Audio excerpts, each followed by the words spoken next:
AMMയിൽ മത്സരിക്കാൻ വരുന്ന സ്ഥാനാർത്ഥികൾക്കെതിരെ ഓരോ ദിവസവും ഓരോ കേസ്. ഇപ്പോൾ ശ്വേതാ മേനോനെതിരെയാണ് വിചിത്രമായ കേസ് വന്നിരിക്കുന്നത്. കേസ് കുതന്ത്രമോ എന്നാണ് ചോദ്യം. ആൻഡ്രോ ഗേസ്റ്റൺ. അമ്മയിലെ പിന്നെ ആൺമക്കളും പെൺമക്കളൊക്കെ കൂട്ടത്തല്ലാണ് ഇപ്പോൾ. എന്താ കാരണം എന്ന് ചോദിച്ചിട്ടുണ്ടെങ്കിൽ അമ്മേനെ നയിക്കണം എന്നാണ് ചോദിക്കുന്നത്. പഴയ തറവാട് വീട്ടിലൊക്കെ മക്കളോട് പറയല്ലോ, ഇളയ മകൻ നോക്കിക്കോണം, മൂത്ത മകൻ നോക്കരുത്, വേണമെങ്കിൽ ആ അമ്മയ്ക്ക് സ്വത്തൊക്കെ കിട്ടിയത് ഇളയ മകനല്ലേ, അമ്മയ്ക്ക് പിന്നെ സ്വത്തൊക്കെ അമ്മ എഴുതി കൊടുത്തത് മൂത്ത മകനല്ലേ എന്നൊക്കെ പറയുന്ന പോലെയാണ്. എന്തൊരു വിചിത്രമായ സംഭവമാണെന്ന് നോക്കിക്കേ. മത്സരിക്കുന്നവർക്കെതിരെ എല്ലാം കേസ് വരിക. അത് എത്ര വർഷം മുന്നിലുള്ളതാണ്? 10 വർഷം, 8 വർഷം, 20 വർഷം മുന്നേ ഉണ്ടെന്നൊക്കെ പറയപ്പെടുന്ന കേസുകളെടുത്ത് കൊണ്ടുവരികയാണ്. എന്തൊരു വൃത്തികെട്ട പരിപാടിയാണെന്ന് നോക്കിയത്. നമ്മൾ പണ്ട് പറഞ്ഞുകൊണ്ടിരുന്നത് അമ്മ എല്ലാം എപ്പോഴും ഒറ്റക്കെട്ടാണ്, അമ്മയുടെ പുറത്തുള്ള ആൾക്കാരാണ് അമ്മയിൽ പ്രശ്നങ്ങൾ ഉണ്ടാക്കുന്നത് എന്നായിരുന്നല്ലോ പറഞ്ഞുകൊണ്ടിരുന്നത്. അമ്മയിൽ എപ്പോൾ പ്രശ്നം ഉണ്ടാക്കിയാലും ഞങ്ങളെല്ലാം ഒറ്റക്കെട്ടാണ്, നിങ്ങൾക്ക് ഞങ്ങളുടെ ഉള്ളിൽ നിന്ന് എന്തെങ്കിലും കിട്ടിയിട്ടുണ്ടോ, നിങ്ങൾ പുറത്ത് നിന്നിട്ട് ശക്തമായ രീതിയിൽ ഞങ്ങൾക്കെതിരെ ആക്രമണം നടത്തുകയാണ്, AMMA എന്ന് പറയുന്നു എന്നൊക്കെയായിരുന്നു ഒരു സമയത്ത് ഉള്ള സംഭവം. ഇപ്പോൾ ആരാ പ്രശ്നം ഉണ്ടാക്കുന്നത്? ഇപ്പോൾ അമ്മയുടെ ഉള്ളിൽ തന്നെയാണ്. ഇത് നേരത്തെ ഉണ്ട് കേട്ടോ. അമ്മയിലെ പ്രശ്നങ്ങളെല്ലാം പുറത്ത് പറഞ്ഞിരുന്നതും പുറത്ത് എത്തിച്ചിരുന്നതും പുറത്ത് വാർത്തയാക്കിയിരുന്നതും ചർച്ചയാക്കിയിരുന്നതും എല്ലാം അമ്മയിലെ ഉള്ളിലെ അംഗങ്ങൾ തന്നെയാണ്. പക്ഷേ എല്ലാം എന്താണ്, അമ്മയുടെ ഉള്ളിൽ നിന്നുകൊണ്ട് തന്നെ ഇതെല്ലാം ചെയ്യുമായിരുന്നു അല്ലേ. ഇപ്പോൾ എന്ത് സംഭവിച്ചു? ഇപ്പോൾ സ്പ്ലിറ്റായിട്ട് എന്ത് ചെയ്യുന്നു, അമ്മേനെ നയിക്കാൻ ആരും വേണ്ട, നയിക്കുകയാണെങ്കിൽ ഞങ്ങൾ തന്നെ മതി എന്ന് ഒരു പ്രബല വിഭാഗം മാറി എന്ന് പറയുകയാണ്. പക്ഷേ ഞങ്ങൾ മത്സരിക്കാൻ വരില്ല, ഞങ്ങൾ മത്സരിക്കണമെങ്കിൽ എന്താണ്, നിങ്ങൾ എന്തെങ്കിലും കാണിച്ചു, ഞങ്ങളെ വാർത്ത കൊടുത്ത് അല്ലെങ്കിൽ ഞങ്ങളെല്ലാവരും മോശക്കാരാക്കി, ഞങ്ങളെല്ലാം പീഡന കേസിലെ പ്രതികളാക്കി, ഞങ്ങളെല്ലാം ഒഴിവാക്കിയെങ്കിൽ പിന്നെ നിങ്ങൾ നയിച്ചോളൂ. നിങ്ങൾ നയിക്കാൻ ആരെങ്കിലും മുന്നോട്ട് വന്നാൽ പറയും നിങ്ങളും ആരോപണ വിധേയരാണെങ്കിൽ എന്ത് വേണം?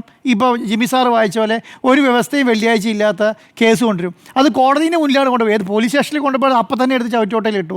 പക്ഷേ അത് പിന്നെ കൊണ്ട് കൊടുത്തു, കോടതിയിൽ കൊടുത്തു. കോടതി ഇതൊന്നും നോക്കുന്നില്ലല്ലോ. കോടതി നേരെ പോലീസ് സ്റ്റേഷനിൽ FIR ഇട്ടോ എന്ന് പറയുകയാണ്. FIR ഇട്ടപ്പോഴത്തേക്ക് എന്ത് സ്പീഡിലാണ് വാർത്ത വരുന്നത് അല്ലേ. പിന്നെ ശ്വേതാ മേനോനെതിരെ പിന്നെ പരാതി എന്ന് പറഞ്ഞിട്ടാണ്. പരാതിയിൽ എന്തിനും കഴമ്പുണ്ടോ ഒരു മാധ്യമങ്ങളും പറയുന്നില്ല. ഞാൻ എല്ലാ മാധ്യമങ്ങളെയും വാർത്തയെടുത്ത് നോക്കി, ഒരു മാധ്യമങ്ങളും ഇതിൽ വല്ല കഴമ്പുണ്ടോ എന്നൊന്നും പറയുന്നില്ല. വെറുതെ FIR ഇട്ടു. എന്തോ വലിയ പ്രശ്നത്തിന് പേര് ശ്വേതാ മേനോനെതിരെ FIR ഇട്ടു, ഏതോ പഴയ സിനിമയിൽ അഭിനയിച്ചു, അശ്ലീല സിനിമയിൽ അഭിനയിച്ചു എന്നൊക്കെയാണ് പറയുന്നത്. എന്തൊരു കഷ്ടമാണെന്ന് നോക്കിക്കേ. കേരളത്തിലെ ഒരു സ്ത്രീയെ കുറിച്ചിട്ട് ഒരു കാര്യമില്ലാതെ നിക്ഷേപിച്ചിരിക്കുന്നത്, അതെ, ഒരു കാര്യവുമില്ലാതെ അല്ല, ഒരു കാര്യമില്ലാതെ അശ്ലീല സിനിമയിൽ അഭിനയിച്ചു എന്ന് പറയുകയാണ്. അത് കൂട്ടുന്നത് വാർത്ത കൊടുക്കുകയാണ്. എവിടെയാണ് നമ്മുടെ സ്ഥലം പോയി നിൽക്കുന്നതെന്ന് ആലോചിച്ച് നോക്കിക്കേ. ഈ അമ്മയുടെ അവസ്ഥ എന്ന് പറയുന്നത്, ഇതിനെയാണെങ്കിൽ അമ്മ എന്തിനാ 8 കോടി അവിടെ ഉണ്ടെന്നാണ് പറയുന്നത്. 8 കോടിക്ക് വേണ്ടിയിട്ട് ഒരു ടീം പണിയെടുക്കുന്നു. അതിൻ്റെ അകത്ത് മറ്റേ ടീം പറയുന്നത് 5 കോടി GSTക്ക് അടയ്ക്കാനുണ്ടെന്ന് പറയുന്നു. അതടച്ച ബാക്കി 4 കോടിയേ ഉള്ളൂ എന്ന് പറയുന്നു. അപ്പം ഇതിനെ സംബന്ധിച്ചിടത്തോളം, അമ്മയെ സംബന്ധിച്ചിടത്തോളം അമ്മേനെ ഇപ്പോൾ ആർക്കും വേണ്ട. അമ്മേനെ ആർക്കും വേണമെങ്കിൽ എന്താ അറിയോ, ഈ മക്കൾ ഒഴിവായാൽ ഞങ്ങൾ ഏറ്റെടുത്തോളാം, ആ മക്കൾ ഉണ്ടെങ്കിൽ ഞങ്ങൾ ഏറ്റെടുക്കില്ല എന്നാണ്. ആ മക്കളെ പുറത്താക്കാൻ വേണ്ടിയിട്ട് എല്ലാ പരിപാടികളും നടക്കുകയാണ്. അത് എന്ത് തറ വേലയായാലും കുഴപ്പമില്ല, ആ മക്കളെ പുറത്താക്കണം. അപ്പം അമ്മേനെ സംബന്ധിച്ചിടത്തോളം ഇപ്പോഴത്തെ ഒരു അവസ്ഥ എന്ന് പറയുന്നത്, അമ്മയുടെ ഉള്ളിലുള്ള മക്കളുമില്ല, അമ്മയ്ക്ക് പുറത്തുള്ള മക്കളുമില്ല എന്നുള്ളതാണ്. പക്ഷേ 8 കോടി ഒരു ബിൽഡിംഗ് അവിടെ ഉണ്ട്. ഇതാണ് അമ്മയുടെ അവസ്ഥ. അപ്പോൾ അതിനകത്ത് ചില ആൾക്കാർ ആരോപണം പറയുന്നത് യൂട്യൂബിൽ മെയിൽ ചോർത്തി, അതുപോലെ വീഡിയോ റെക്കോർഡ് ചെയ്തു, അതൊക്കെ സൂക്ഷിച്ച് വെച്ച് അമ്മയ്ക്ക് പണി കൊടുക്കാൻ വേണ്ടി 7 വർഷം മുന്നേ വീഡിയോ ഷൂട്ട് ചെയ്ത് വെച്ചിരിക്കുകയെന്ന് പറയുന്നത്. എന്നിട്ട് ഈ 7 വർഷമായിട്ട് അറിയാവുന്ന ഒരു മക്കളും ഇത് പറഞ്ഞില്ല. ഒരു വർഷം, ഇത്ര 7 വർഷമായല്ലോ, ഒരു മക്കളും പറഞ്ഞിട്ടില്ല എന്നുള്ളതാണ്. ഈ നടിയെ ആക്രമിച്ച കേസ് വരുന്ന സമയത്ത് അമ്മ ഒറ്റക്കെട്ടാണല്ലോ. അമ്മ ആ സമയത്ത് ഒറ്റക്കെട്ടാണ്. ആർക്കെതിരെയാണ്? പീഡകനെതിരെയാണ് ഒറ്റക്കെട്ടായി എടുക്കുന്നത് അല്ലേ. അതുപോലെ തന്നെയാണ് അതിന് ശേഷം വന്ന എല്ലാ സംഭവങ്ങളിലും പീഡനൊപ്പാണ്. അതേ പറയാം. അപ്പോൾ അവിടുന്ന് ഒരു ടീം അമ്മയുടെ മക്കൾ ഇറങ്ങി പോകുന്നുണ്ട്.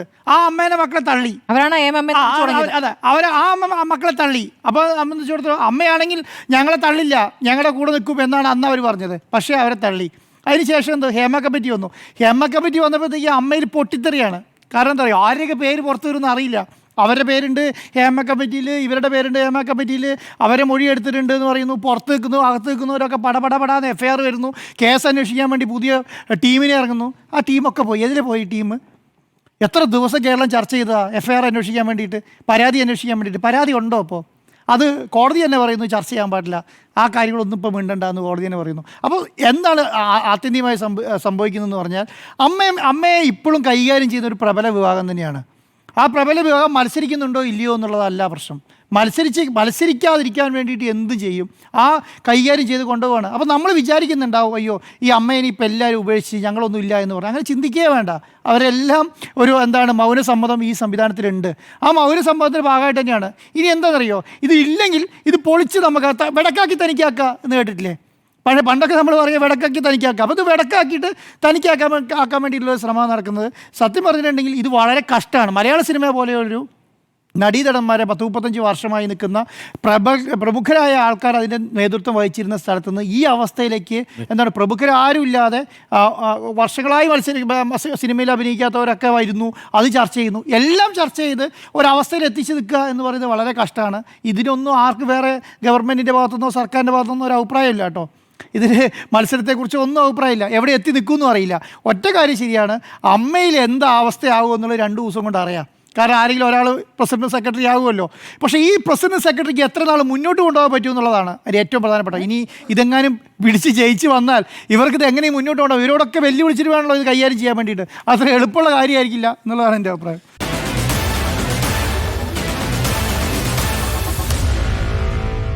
Meet the editors.